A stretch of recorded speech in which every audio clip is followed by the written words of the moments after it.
नमस्कार। Free astrology classes में आज हम शुरुआत कर रहे हैं 18वें दिन की। मैं हूं सचिन मित्तल, ये मेरे अंकल अनिल अग्रवाल जी। नमस्कार वकील साहब।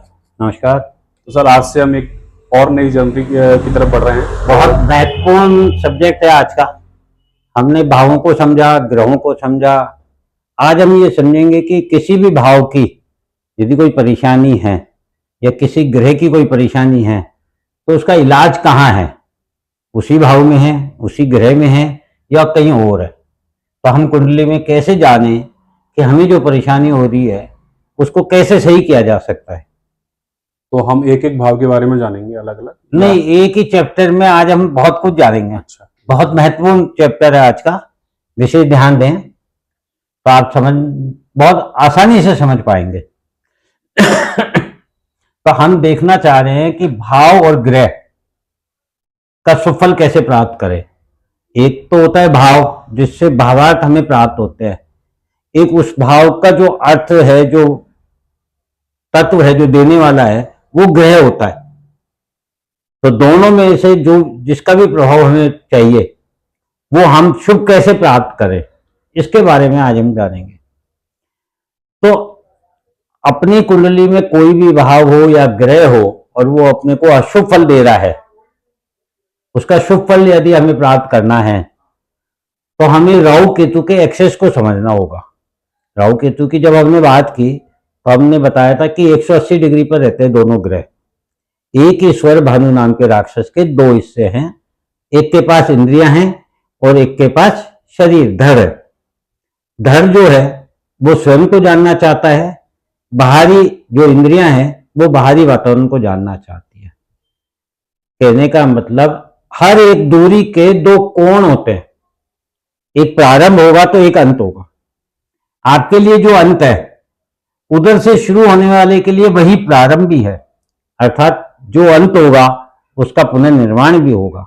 ये सृष्टि की बेसिक थ्योरी है जिसे हम ज्योतिष को मान के समझने के लिए चाहिए कि सबसे पहले तो हम ये समझ लें कि हर चीज के दो पहलू हैं, हर सिक्के के दो पहलू हैं।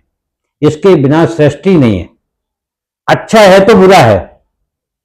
तो ये राहु केतु हमें बहुत अच्छे तरीके से समझाते हैं कि एक बाहर की दुनिया है, एक आपके अंदर की दुनिया है, एक माया है, एक मुक्ति है।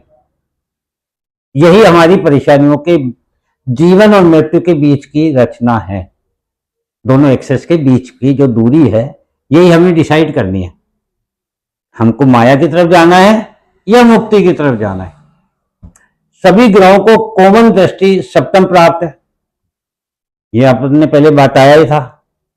अब ये सप्तम जो दृष्टि प्राप्त है ये क्यों है, आखिर इसके पीछे क्या कारण है जो हमारे ज्योतिषाचार्यों ने, विद्वान योगीचार्यों ने जो हमें दिया।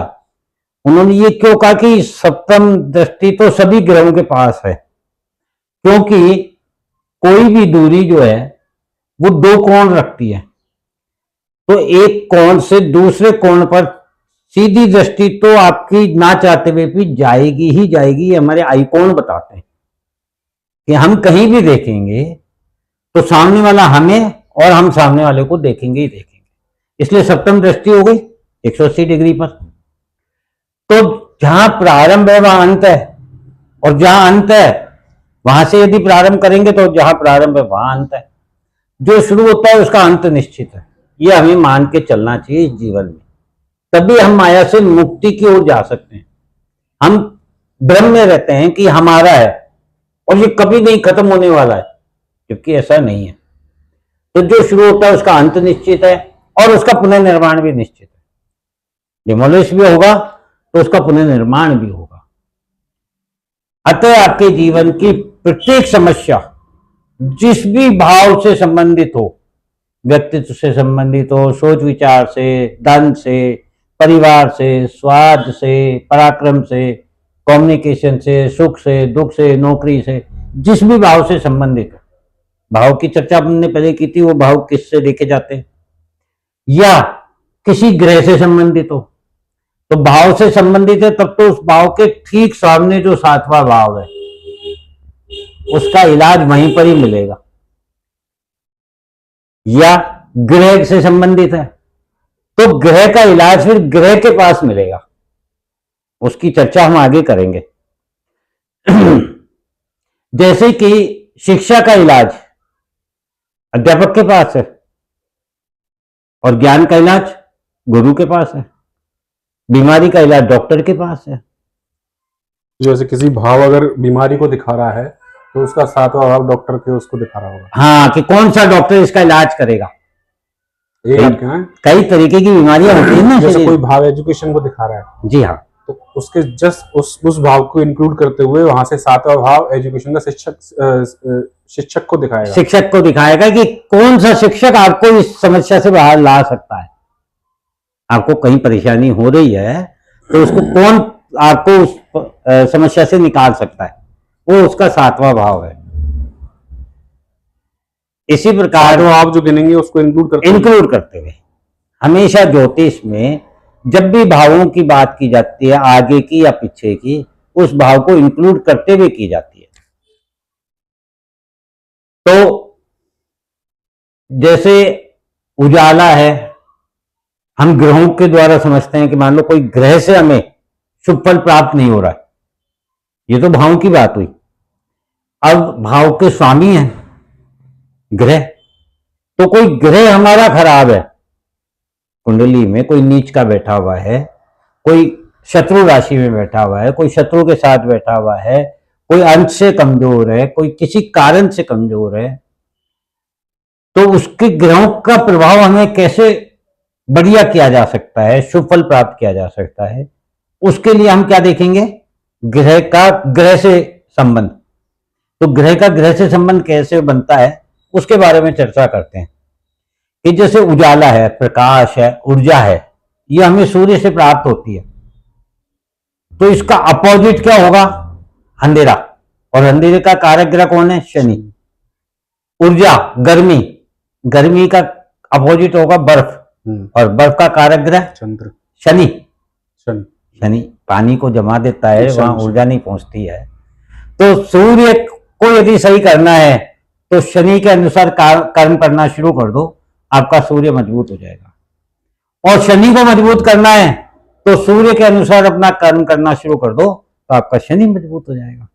दोनों एक दूसरे के पूरक है। इसी प्रकार से मंगल जो है वो हमारा एक्शन है, कर्म है, ऊर्जा है, शक्ति है, ताकत है। तो मंगल का इलाज किसके पास है, शुक्र के पास, क्योंकि शुक्र क्या है, भोग है, सुख है, शीतल है। तो एक ऊर्जा को जब भोग मिल जाता है तो बड़े से बड़ा पहलवान भी उसके आगे नतमस्तक हो जाता है, और वहां से ही उसका पुनर्निर्माण होता है। तो मंगल का इलाज शुक्र के पास। और शुक्र जो कि लक्ष्मी स्वरूपा है, तो हमारी एक परंपरा है, एक कहावत है कि स्त्री को हमेशा सुरक्षा की, मतलब एक प्रहरी की जरूरत होती है। हम कहते हैं ना अबला नारी, मतलब एक नारी को हमारे समाज में एक कमजोर वर्ग के द्वारा देखा गया है कि उसको सुरक्षा की जरूरत है। और सुरक्षा कौन करेगा, सैनिक। और सैनिक कौन है, मंगल जी। तो मंगल पुरुष है। तो हम कहते हैं कि स्त्री जो है वो पुरुष के सानिध्य में सुरक्षित है। तो शुक्र को सही करना हो तो किसको सही करना है, मंगल, मंगल को सही करना है। और मंगल को सही करना हो तो शुक्र को सही करना। इसी प्रकार से हमारी बुद्धि है, विवेक है, जहां तर्क और वितर्क आते हैं, ऐसा है तो क्यों, ऐसा मानूं तो क्यों मानूं, ऐसा करूं तो क्यों करूं, ये हमारी बुद्धि से उत्पन्न हुए तर्क वितर्क है। तो इसको सही करने के लिए हमें कहां जाना होगा, गुरु के पास, क्योंकि उसके पास ज्ञान है, धर्म है, संस्कार है और अनुभव है। तो किसी भी तर्क का जवाब अनुभव में छिपा हुआ है, और किसी भी अनुभव को सिद्ध करने के लिए तर्क वितर्क जरूरी है। आप यदि सवाल नहीं करोगे तो मेरे बताने का कोई अर्थ नहीं होगा, क्योंकि आपको वो स्पष्ट नहीं हो पाएगा। जब तर्क वितर्क करोगे तो आपको सीखने में जो आनंद आएगा वो मुझे सिखाने में भी आनंद आएगा, क्योंकि वो सवाल आने पर ही उस बात का क्लेरिफिकेशन होगा, एक्सप्लेनेशन हो जाता है। एक्सप्लेनेशन। मैंने अपनी भाषा में बताया जो मुझे ज्ञान था, आपने अपनी भाषा में जानना चाहा, उसको मैंने वो क्लियर किया, तो आपको और मुझे दोनों को फायदा हो। तो बुद्ध और गुरु एक दूसरे से संबंधित एक दूसरे के पूरक है। ठीक इसी प्रकार से अब बचते हैं राहु और केतु। तो राहु का इलाज केतु के पास है और केतु का इलाज राहु के पास है, क्योंकि राहु बाहरी दुनिया देख रहा है और केतु अंदरी दुनिया देख रहा है। तो माया में जाना है या मोक्ष में जाना है? राहु का इलाज केतु के पास और केतु का इलाज राहु। एक ग्रह बचा मन, जिसके लिए कल भी हमने कहा था कि इसको समझना मुश्किल ही नहीं, नामुमकिन है, लेकिन इसका भी हमने कल बताया था कि एक इलाज है कर्म। आप जब अपने मन को कर्म में लगाए रखते हैं तो फिर आपका मन भटकता नहीं है, वो एक नई चीज का विकास करता है, सृजन करता है, खोज करता है। तो चंद्रमा जो कि मन का कारक ग्रह है, उसके ठीक सामने 7वें भाव में 10 नंबर राशि आती है मकर, जो कर्म को दिखाती है, जिसके स्वामी शनि है। तो चंद्रमा को सही करना है तो शनि का इलाज, और शनि को सही करना है तो चंद्रमा का इलाज। तो शनि के भी 2 भाव हैं, एक कर्म का है, एक कर्म फल का है। कर्म फल चाहिए तो सूर्य का इलाज, कर्म सही करना है तो चंद्रमा का इलाज। मन लगेगा तो कर्म होगा, कर्म होगा तो कर्म फल होगा। तो इस तरीके से आज हमने ये जाना कि इस जीवन के जो सत्य है वो ये है कि जहां जन्म है वहां मृत्यु है, जहां सृजन है वहां अंत है। हर प्रत्येक दूरी के 2 कोण हैं, हर शब्द के 2 अर्थ हैं, प्रत्येक सिक्के के 2 पहलू हैं। जन्म है तो मृत्यु है, अच्छा है तो बुरा है, सुख है तो दुख है, दिन है तो रात है, धर्म है तो अधर्म है, सही है तो गलत है। इसकी पहचान तभी होती है। आज यदि कोई कहे कि ये धर्म है, तो आप कैसे सिद्ध करोगे कि ये धर्म है, जब तक आपको अधर्म का ज्ञान नहीं होगा। राम है तो रावण है, बिना रावण के राम का कोई महत्व नहीं है। इसी प्रकार से कृष्ण है तो कंस है, रे से राम, रे से रावण। वैसे इसको अगर देखा जाए तो इसको नॉर्मल भी ऐसे हम लिखें, जैसे फॉर एग्जांपल ये हटा दूं। हाँ हटा। जैसे ये हमने लिखा Sunday, Monday, Tuesday, Wednesday, Thursday, Friday and Saturday. जी। तो ये संडे हो गया जी, ये इसका पूरक हो गया जी। मंडे ये सन हो गया, हाँ, सूर्य, सन। ये सैटर्न हो गया, ये भी इसी का ही हो गया जी। ये सिंपल मेरे पास समझेंगे। ये हो गया इसका, जी हाँ, ट्यूसडे फ्राइडे जी। और ये हो गया इसका। इसका बिल्कुल सही पहचाना है आप। दिन के हिसाब से भी, बहुत सिंपल है, अगर इसको बहुत याद इजी रखें तो। आपने याद कर लिया। ये बहुत अच्छा फॉर्मूला दिया है आपने। वो मैं अभी दिमाग में यही सोच रहा था कि संडे और मंडे सैटरडे से कनेक्ट जी होता हाँ। है, ट्यूसडे फ्राइडे से कनेक्ट होता है, वेडनेसडे थर्सडे से कनेक्ट होता है। तो इसके हिसाब से भी हम बहुत आसानी से इसको बहुत समझ आसानी से सकते हैं। इसको याद रख सकते हैं, और इनके जो प्रभाव है वो एक दूसरे के पूरे। एक दूसरे के लिए पूरक है। ठीक है sir, thank you so much आज के लिए। नमस्कार, नमस्कार, धन्यवाद। जय हिंद। उम्मीद है आप लोगों की समझ में आया होगा। आपके अगर कोई भी सवाल हैं तो आप हमें कमेंट बॉक्स में पूछ सकते हैं, हम आने वाले एपिसोड में उनका जवाब जरूर देंगे। आज के लिए धन्यवाद sir, thank you so much. जय हिंद, जय भारत।